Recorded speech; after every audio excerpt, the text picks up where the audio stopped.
You are listening to a 31 Pearls production audiobook. All rights are reserved. The Book of Gleanings, Chapter 2, Eloma. It came about that the sons of the children of God mated with the daughters of the children of men, who knew well the ways of men and were not reserved. The covenant had been broken, and strange women were taken into the households, some even as wives. But though the daughters were lesser women, the sons were wonderfully big and mighty fighting men. These new people came out of the wastelands and crossed to Kitharmus, which they divided in 3 parts between them, and there were rivers on the boundaries. This was when the years of man's life were lessened, because he became fully earth-sustained. But he remained full of vigor, though filled with hostility, particularly towards those who loved. To the east was the land of Ubal, which was mountainous, and the Ubalites were herdsmen. Westward was the land of Chasen, and it joined Ubak on the north. Southward were the land of Uto and the land of Canaan, whose peoples dwelt on the plains and tilled the soil. Some from the households of the children of God went into the land of Chasen and gave the people laws, and taught them to build with brick. Netar and Baalach-Ramim, the sons of Ananari, taught them writing, and set their letters on a pillar in Harak. Enkingal, son of Nenduka, built Kiridor, which stands between 2 rivers. Then came the lengthening of the years, when the time of sowing was confused, and seed died in the ground. In those days Enos came up out of Chasen, and spoke for the God of the children of men. In those days there were many having the blood of the children of God, who inclined their ears towards his words, for they thought the great God of their fathers had abandoned them. Therefore the enlightening word of God came to Eloma. Eloma, daughter of Kahima, heard the voice of God, and was carried into the wilderness, unto a place where there was a cave and clear running waters. And she dwelt there for 7 years. Eloma had 3 sons, and they all heard the voice of God, and walked with him. Her firstborn son was Hariana, and he carried the word of God to the children of God, who dwelt in the northlands, for they had forgotten his ways. He married Didi, daughter of a great king, and became an even greater king. He had many sons, who all became kings among men of renown. Yahama, her second-born son, carried the word of God to those who dwelt towards the sun rising, and Manam, her third-born son, carried it to those towards sunsetting. When the ear of the Spirit was opened in Eloma, she returned to her people and became the interpreter of God. In the days when some men left to dwell among the children of men, others came to Eloma and said, Behold, men leave and we become weak, while the children of men become strong. Can this be the will of our Father? Then Eloma called upon God, and he heard her cry and said unto her, Let your spirit be at peace, for these things happen as they will. It is the grain being winnowed from the chaff. It is always easier for men to follow the ways of the flesh than the ways of the Spirit. Yet the deeper man descends into the vale of earthly things, the harder the climb out to the heights of glory.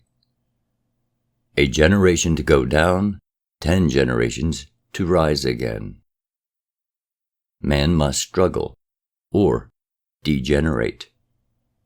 But the path of pleasure is pleasant, while the path of progress is beset with pain and strife. God said to Eloma his servant, Behold, I have been good to my children. They have been given everything that is pleasant. Everything has come easily to their hand. The lot of the children of men is more harsh, and yet they prosper. Childish things are expected from a child, but when it grows up more is anticipated. but still my children come to me as children. God then said, Go, return to the place from whence you came, and remain there for 7 years. And she did so.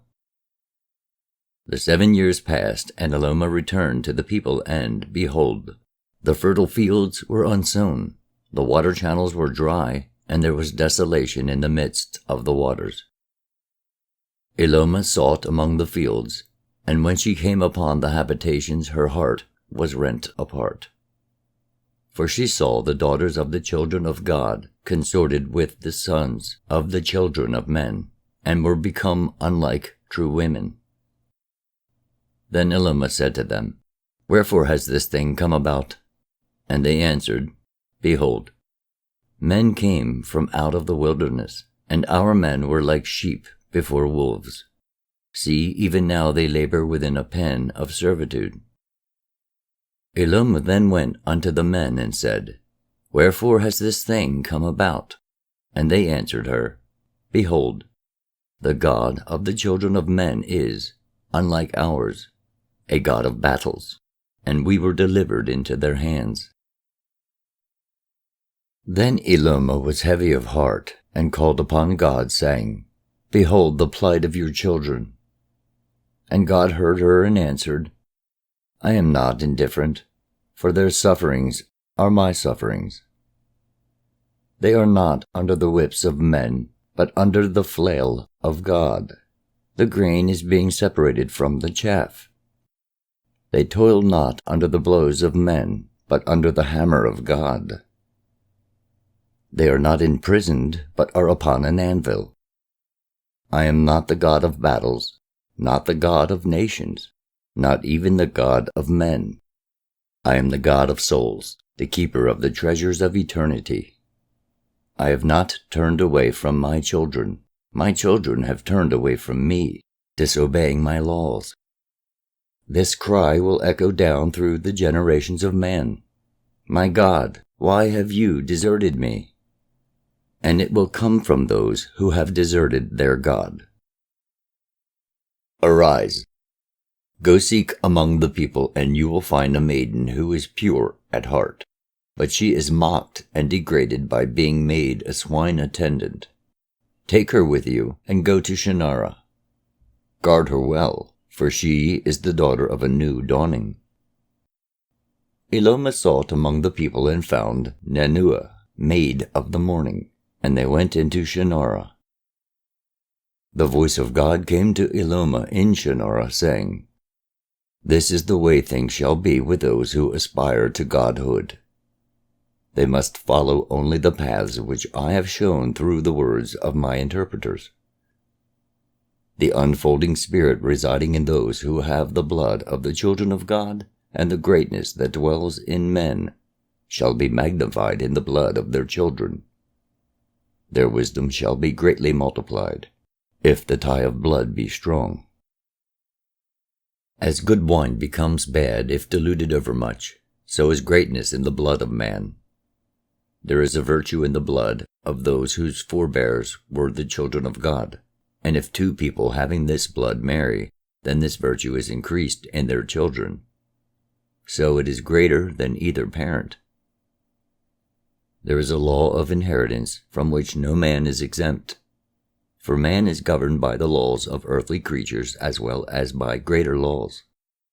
Is not the best ram chosen to sire the new flock?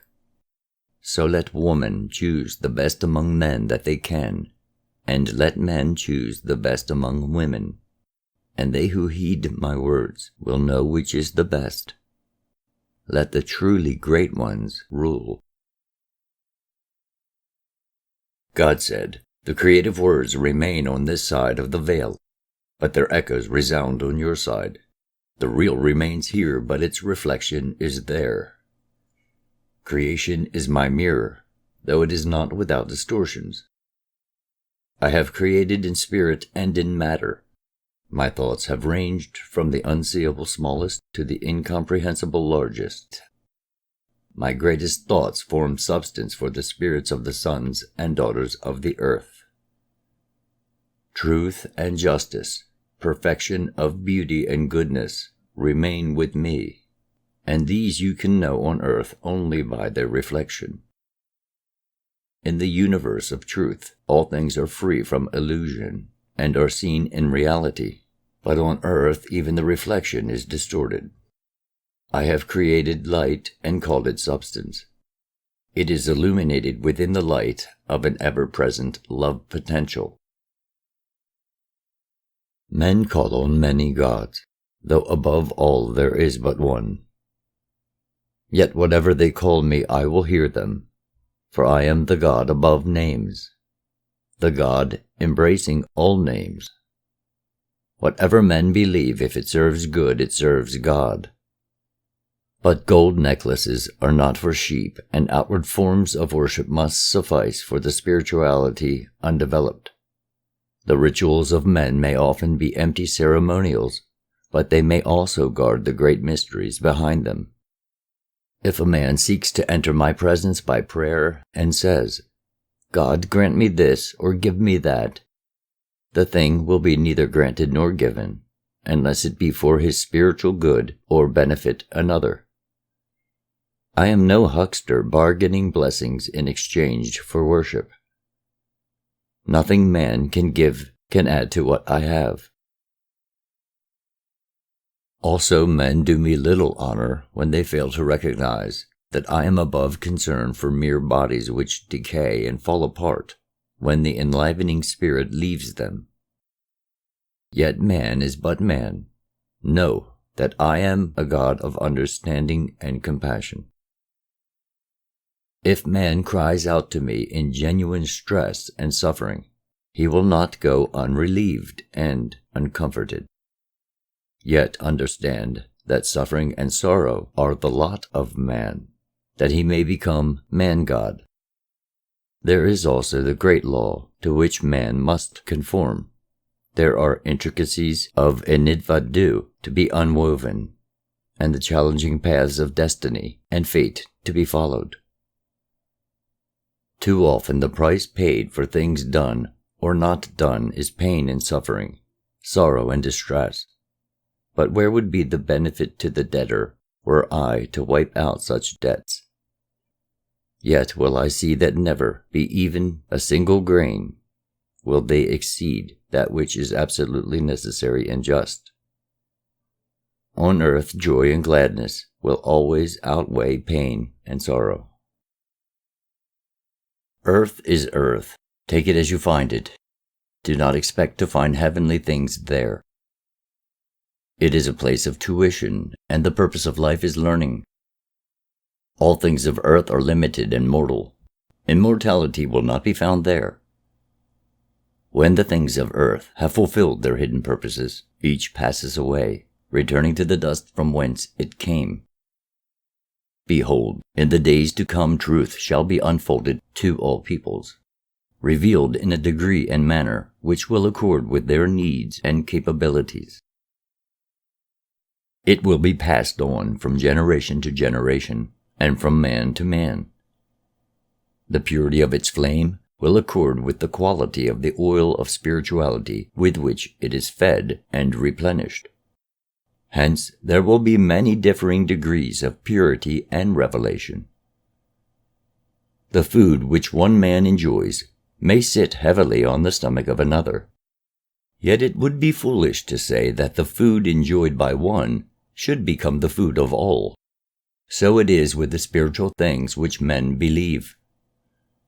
I will not send prophets, nor will I appoint spokesmen, but such will arise through their own efforts and enter into conscious union with me. They will point the way, which will be followed by the spiritually sturdy, but others less strong in spirit must take a slower path. And many will advance only by faith and service, by justice and kindliness towards others. The spark of divinity in man generates inspiring dreams, which will ever lure him onward and upward. Yet the road is long, the journey wearing, and often unpleasant. Man has unnecessarily encumbered himself. He has enshrouded his spirit under a winding sheet of earthly passions. With his great eye blinded by indulgence in vice, and his spirit corroded by corruption. His fallible senses only are left to him, and these deceive him into believing the mortal vehicle is his total being. Affliction and decay are now the lot of man, and he has passed into a long, dark night of ignorance. Now only by journeying the long and painful road of earthly experience can his soul be cleansed and awakened to the realization of the glory within him. Man may conceive me as he will, and it will be well. I am not a God of pettishness. As I brought forth the creation, so shall he bring forth the revelation of his God. Unto you, Eloma, my child, I grant the keys of communion and union.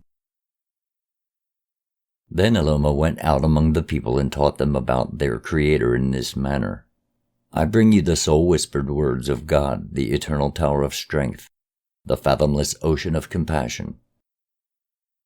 He has hung the earth in the void, surrounding it with nothingness, yet by his power it remains in its appointed place. He veils his glory behind the shield of illusion, lest it overpower the spirits of men. He is obscured by the dark cloud of mortal ignorance. He is the inspirational spirit ever entering the hearts of man, striving to arouse them to reach out towards greatness and achievement. He has molded the sky above us and bedecked it with splendor and awesome beauty. He taught the stars their song of joy and the winds their wondrous music. All the widespread earth proclaim his creativity, while the high vaults reveal his skill and handiwork. His messages go out to men not in the speech of men, but in the wordless whispers to their hearts. His finger prescribes a course for the fertilizing waters, which nourish the desolate sands, making tender buds burst forth from the dead soil. The soft waters caress the ground, and pastures arise to become the habitations of great flocks and herds. The rose unfolds its beauty to honor him, and the woodbine delights him with perfume delivered upon the wind. The cornfields bow in humility, then the wheat stalks raise upwards in praise. The trees spread wide their worshipping branches, and the barley heads whisper together of his sun-given bounty. He is the fountainhead of all life, the overseer of the fertilizing waters, and the captain of the stars. Men stand beneath the great dome of the night skies, and are overawed by the work of their architect, and by the bright mysteries displayed in such a pattern of beauty. They become dismayed at their own smallness, but are reassured by his words, which have come down to them from ancient times. God has crowned man with life, and set the scepter of his intellect in his hand. He has given him the flail of mastery over all other living creatures, and set him on the throne of creation. He disciplines us when young, and stretches out a welcoming hand when we near the end of life's journey. He accompanies men on their pilgrimage along the road of life, mitigating their misfortunes and rejoicing with them in its pleasant surprises. He balances the lives of all men, so they continually encounter conditions and situations meet for them. The widespread, mysterious heavens are his throne, and bountiful earth his footstool. No structure man could build would contain him. Did he need a residence, no place built by the hands of man could compare with that which his hands could erect. There is nothing on earth that man can give God which could add to God's glory, or increase what he has. The only acceptable sacrifice man can offer is service to the will of God, and God's will is that man should spiritualize himself and improve the earth. To offer goods or money as a sacrifice is an insult to God. It is shirking the needful effort, evading the necessary duty and obligation. It is the easy way and not acceptable. God is the refuge of the poor and the comforter of the needy. His compassion encompasses men when troubles weigh heavily upon them. Yet tribulation and adversity, sorrow and suffering are not to be thought of as needless burdens, imposed upon the difficulties inseparable from earthly life. They are things of value which open the eyes to truth, tempering the spirit as iron is tempered in the flame. Eloma taught many things, and she forbade any man to fornicate with unwedded matrons, whose silver tongue beguiled, and whose winsome ways led men astray. She also decreed that men should not fornicate with any maid or another's wife, for none so doing could call himself an honorable man, and such deeds canker the spirit. It was Eloma who taught men the wisdom of the stars, which journeyed according to their destinies. She taught them to interpret the pattern of each man's life, which is woven from the threads of fate and destiny, and interwoven with the many-colored strands of Enidvadu. These things were learned and written down by Ishkaga,